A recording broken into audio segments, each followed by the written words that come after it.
So you've decided what the Bible really needs is a scene where a monarch poops out his own bowels. Yes, sir, we have. Oh, wow, wow, wow.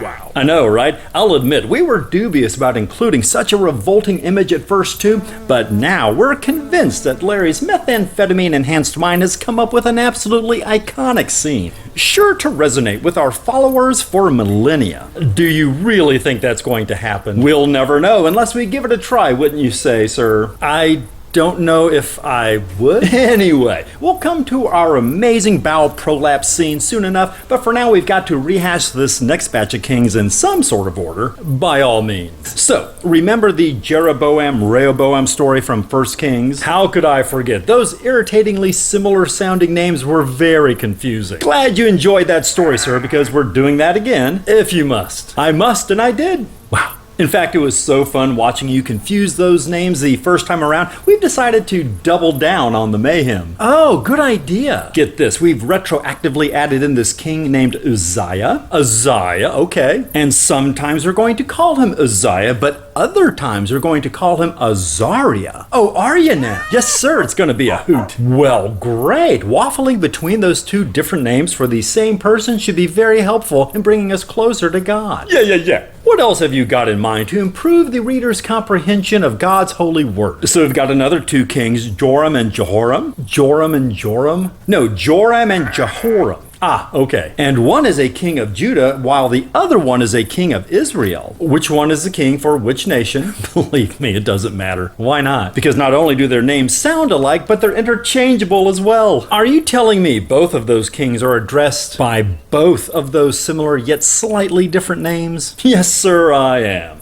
You are a great writer. Thank you, sir, I am, I agree. But I'm not going to simply rest on my laurels here. Oh, you're not? Nope. In the interests of divine clarity, we're going to make sure there are a crap ton of other sound-alike names as well. You little devil. Ahab, Asa, Ahaz, Ahaziah, Amaziah, Azariah, Athaliah, Abijah, Abijam. You're right. Nothing speaks to God-breathed perfection like a maelstrom of tricky and difficult to differentiate names. It's how we'll gently guide our readers into a subconscious assumption that it's all divine in origin. That's smart. And then we're going to dump all those names into a bowl and stir them up metaphorically, just like we did in the books of Kings. Oh boy. And once again, they'll be fighting each other and building pagan temples and just pissing off God in general.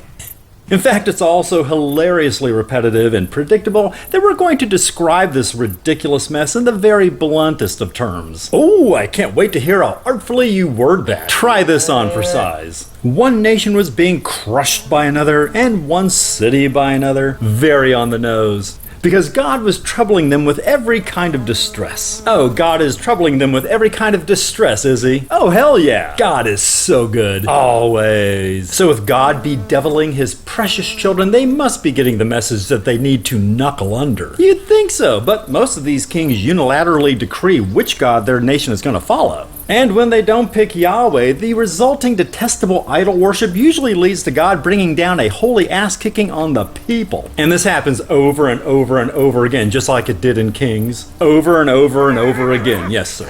Oh, getting holy ass-kickings brought down on you over and over and over again because you're worshiping the wrong God because your king ordered you to is tight. It sure is. But remember a moment ago when I mentioned Jehoram? Sure. Well, this time we thought we'd play around with the idea of God actually punishing the king himself when he initiates this blasphemous behavior. What? God is going to punish Jehoram for a change of pace, not the powerless people who have no say in the matter? Oh no.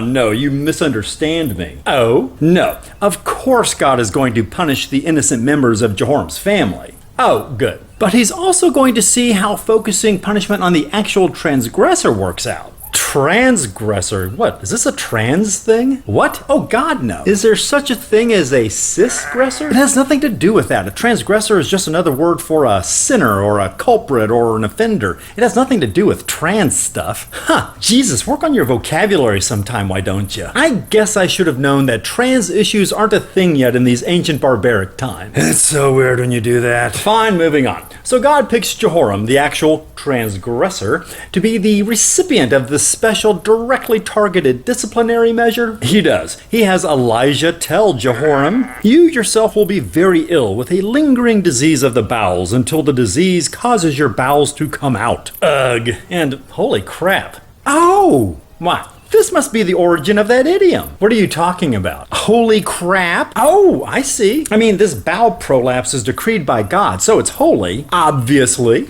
As for the second word in that phrase, that's exactly what eventually happens. At the end of the second year, his bowels came out because of the disease, and he died in great pain. God, that is nasty. Larry does have a gift for memorable imagery. Yeah, I suppose that's why y'all keep him around, but what is it with that guy and butt stuff? Years of substance abuse issues have definitely rewired his brain in novel ways. Ay. So is that how Jehoram's death scene ends? For the most part, but I did tie it up with this line. He passed away to no one's regret.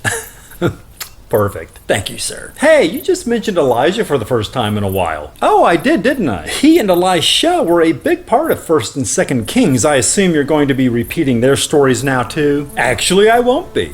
Oh, yep, that was the only time either one of them ever gets mentioned in Chronicles. How come? Not gonna lie, that works for me. So, yeah, that's about it for this one. What do you think?